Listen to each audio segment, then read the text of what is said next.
Hello, BookTube, and welcome back to People April, an event that none dare call People. This is a BookTube event created by Elizabeth at Book Kinds of Books and Roz at Scally Dandling About the Books, where we celebrate life writing in the month of April.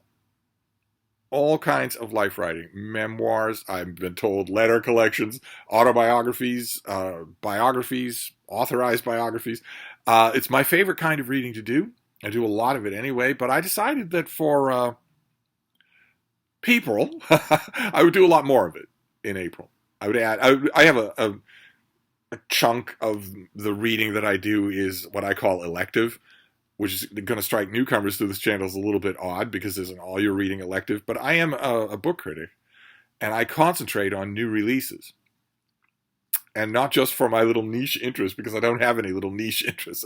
I concentrate on new releases in the 15 or 16 genres that interest me in the American book market in every year. That's a huge amount of reading to do. But I don't consider that elective. I would feel terrible about my reading life if I didn't do that. So that's more or less non-negotiable. It's fungible, of course, because I can shift the percentages on any given day.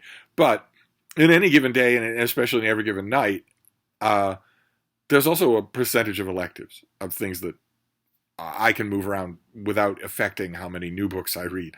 And I've decided to make a lot of that elective time biographies in the month of April. A lot of these will be rereads for me. I love the life writing just in general. I'm more a fan of biographies than I am of memoirs, but I love both and have read an enormous amount of both. Enormous, as you know, since you can find recommendation videos of mine for biographies that cover thousands of titles. So I reread a biography last night, a big fat thing that I remember loving when it originally came out. It's Prince of Princes. It's Simon Sebag Montefiore's life of Prince Potemkin, who is, if he's known to you, if you're not familiar with the subject, then he'll be known to you under two possible reasons. One, that he is the namesake of the so-called Potemkin villages, little villages, and by extension, the use of that term to describe anything that is hastily erected and phony. And two, as probably the highest profile lover of Catherine the Great. And Montefiore digs around in all just a mountain of original sources, tons and tons of secondary sources, all sorts of historical studies of Potemkin, who led an enormous life. Those two thumbnails, one of which is probably wrong and the other of which is trivial, don't begin to cover all the things that this man did. All the roles that he played for Catherine's Russia, basically an autocratic ruler of his own for a large part of that time, over large swaths of territory, and not a bad autocratic ruler, not bad at what he was doing. Not the usual kind of dandified court appointment that ends in disaster. I remember loving this book when it first came out. I had the hardcover was a little bit oversized, and I stuffed mine with reviews and just I stuffed it with the notices that this book got at the time. And it got lots of notices because it's Montefiore's most successful book. Not necessarily in terms of sales. I don't actually know the numbers in terms of sales, but certainly in terms of execution. This author's written a lot of books. This is by far his most entertaining one. And critics responded. It's such an incredible story that critics responded, and I must have read and clipped 100 reviews of this book. No idea where that hardcover went. It didn't survive some nameless, unremembered pogrom in the distant past. I have no idea where it went. You'd think I would have kept it, but no. No. But I reread it last night, and I loved it all over again. The things that I loved about it when I read it the first time was its incredible readability. I was thinking mainly of Montefiore and not Prince Potemkin. Its incredible readability, its incredible ease with a vast amount of research. That none of that seemed dry or clunky or imposed upon me. But the thing I noticed last night when I reread this was the sheer stature of this man. This weird, not entirely likable man. I mean, Prince Potemkin did a lot of awful stuff. He was by turns whimsically friendly or just coldly autocratic with the many, many people directly under his control, his household staff and whatnot, his family and whatnot. There's not much to recommend there, but outward from there, all the rings that are outer than that are remarkable and not predictable. One of the main things, the two main words that came to me about him as I reread this book were unpredictability and also, corny as it sounds, stature. This was a big, florid, uncontained, almost uncontrollable guy. In all the negative ways, I mean, sleeping with your nieces is pretty bad. Sleeping with anything that moves is pretty bad. Being casually brutal to animals and people, pretty bad. But all the good ways as well. The broader thought, the ability to stop in the middle of 100-mile-an-hour forward momentum and think, do I need to rethink this completely? Whatever it is, that often was to the benefit of people who would otherwise have suffered. This is a person who had enormous amounts of power throughout most of his life, and I would say used it mostly responsibly. Now, part of that could be what we talked about yesterday. Part of that could be the agenda of the author, of the biographer. But I don't know. It seems, I mean, he's dealing with a lot of primary sources here, and it seems to me like they all had much the same impression, including, not to be left out of the equation, Catherine the Great herself. Who was called upon a couple of times to explain her liking for Prince Potemkin, even after they had their physical relationship had cooled, and even after they had also begun to suspect that maybe they couldn't quite completely trust each other. She still favored him. She still defended him. And a couple of times when he was at the height of his popularity, she had to defend him to former favorites of her own that had been ousted from the inner circle so that this gigantic guy could enter into them.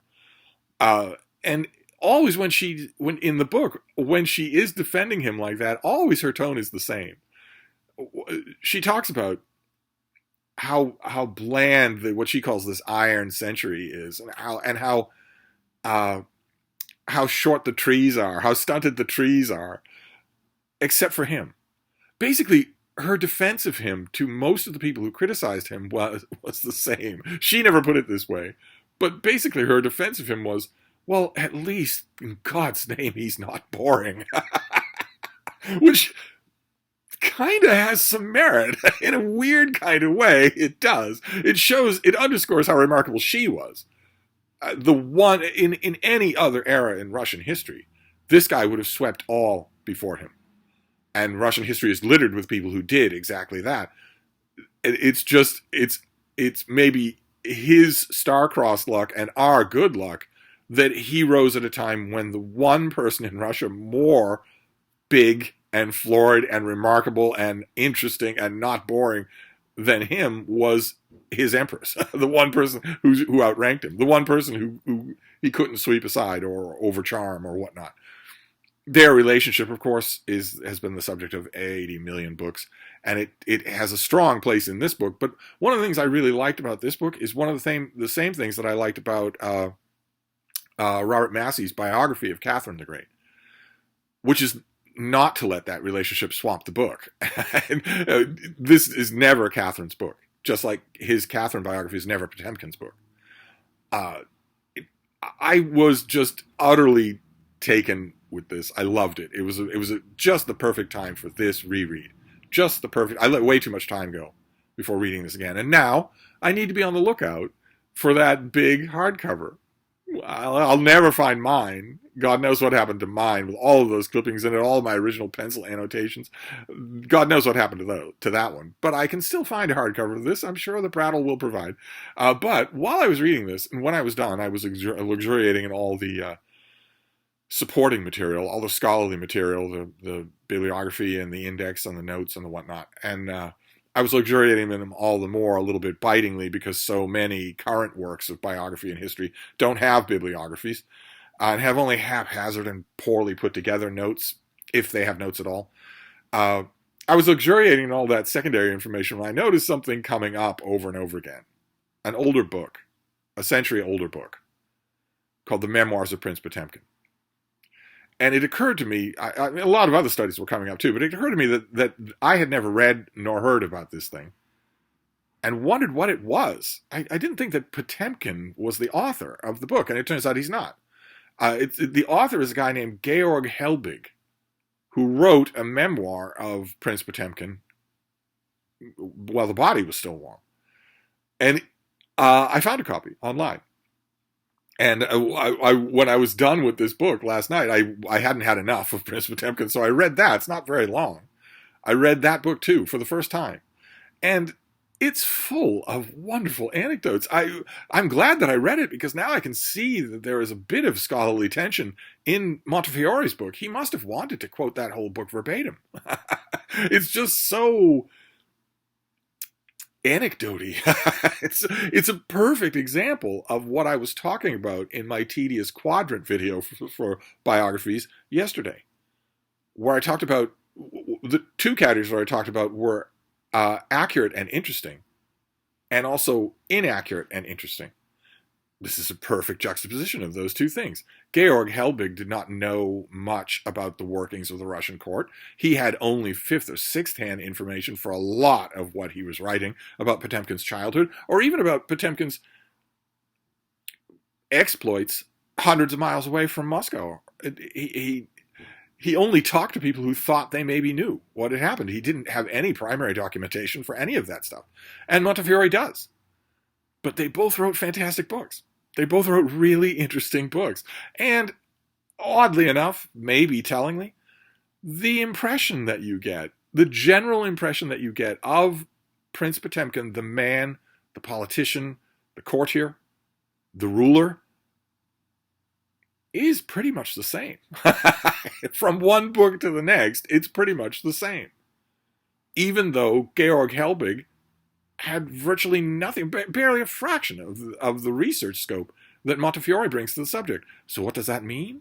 I don't know what that means. I never claimed to be a biography savant.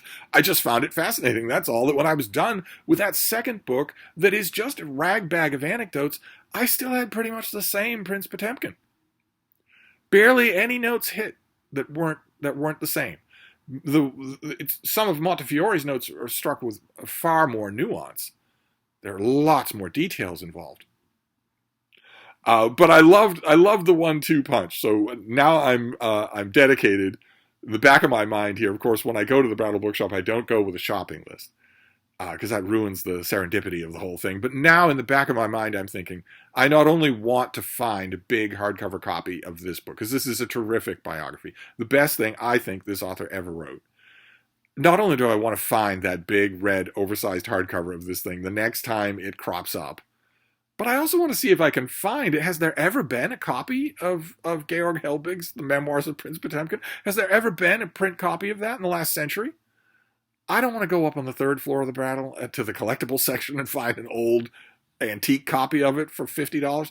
I don't want to do that, especially since I've already read it. But I would love to have a copy of it. Just as a 1-2 punch for this figure. So that's my report for People. That's my People report.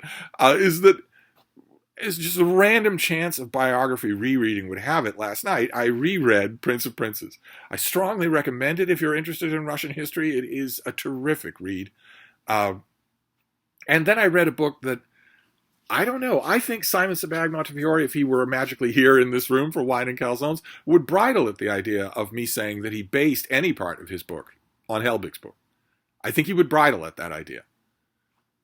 But, I mean, because I think he would bridle at that idea because Helbig is not doing any actual original research.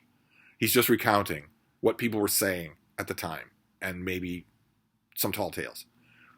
That is a kind of research, but it's not a kind of research that's given the name today. So I thought they were fascinating to read together. This does not at all mean that my People April is going to be Rousseau-centric. That it does not at all mean that. I have no idea what it will be tonight. I will intentionally wait until much later and then chuck a biography on to the tail end of tonight's reading, whatever it is. And I'll report back because this is going to be fun. We're going to talk about biographies all month long. Oh, Steve's in hog heaven. But I'm going to wrap this up for now, and I'll be back. Thank you, BookTube.